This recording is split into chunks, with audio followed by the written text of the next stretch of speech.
20 sano ka hor Hargeysa waxay ahayd magaalo inteeda badani burburtay kadib dagaaladii sokeeye Soomaalida. Imika waa caasimadda Jamhuuriyadda iskeed xornimada ugu dhawaaqday ee Somaliland waxaana soo jiidatay jiil cusub oo qurba jooga iyo maalgeliyayaal caalami ah.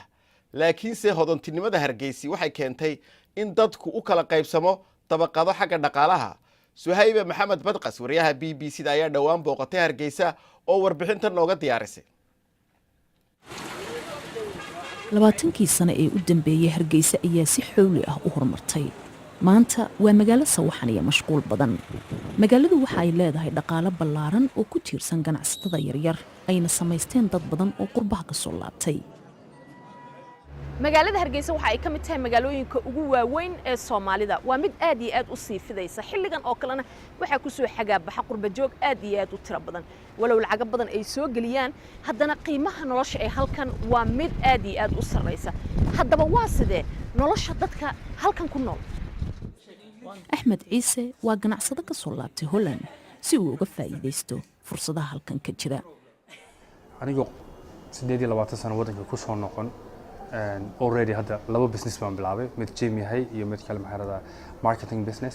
marka opportunity aad buu wadanka u weyn yahay dad badan baa wax ka qabsan kara hadda waxaad u malaynaysaa dhowr odayaal inay ganacsiga oo dhan gacanta ku hayaan dhalinyaradiina xogaa kuwii wadankii kuwii dibadaba maxarada derbi ka yara dhexiseen laakiinse waxba isa sii bedelaya waxaad arkaysaa odayaashii dhalinyaradii la shaqeynaya business badan imanaya investment badan imanaya shisheeye iyo dadkeeniba balse inta badan ganacsiyadan cusub ayaa laga helaa waxyaabaha ay u baahan yihiin dadka u soo xagaabaxa iyo maalqabeennada maxalliga ah maqaayadan waxaa $10 oo kaliya ku heli kartaa xabad doolsho iyo qaxwada lateega ah oo lagu cadeeyay caano geel hase yeeshee qiimahaasi ayaa ah mid inta badan dadka aynan awoodin Hargeysa sidoo kale waxaa ka jira sicir barar baahsan qiimaha shilinka Somaliland ayaa hoos u dhacay iyadoo uu sii kordhayay adeegsiga lacagta dollarka ah maanta ayaan anagu faa'iidnaa oo ka helnaa maanta oo kale 900 ka tumo maraya $100